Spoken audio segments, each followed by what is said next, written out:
Kažkada manęs nerkė, kai septynių auditorija, kad frizavimas yra mano ištisas, kad aš sugalvojau. Arnoldo Knauf, tai yra Knauf patvirtinta ir nereikia ginčytis, nereikia mane kritinti. Žiūrėkit, kaip atrodo mansardinė siūlė ir dar kitko čia yra išfrizuota.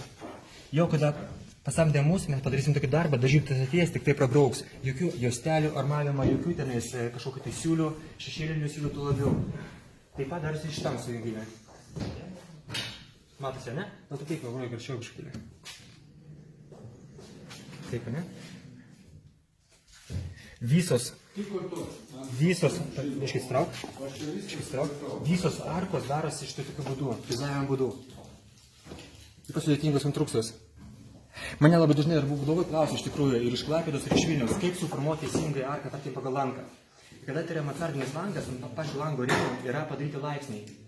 Mes atmatuojam tokius laipsnius, padarome iš gipskartono maketą, pastatome ant žemės, suguldome štai tokią formą jo ir su glaistu praeiname. Tada šitą zagatovkę, šitas rašinys įgauna formą. Ir paskui mes iš karto pasiėmę kitą dieną ir tiesiog prisukame. Ir jau čia gaunasi idealiai ribų dažytojų. Nebūtina pirkti tą šešetuką ir nebūtina čia išlapinti ir tuo labiau ne visada tokie laiptai tinka, iš tikrųjų jie trūksta. Tai pas mus vadovauja tokių rašinių.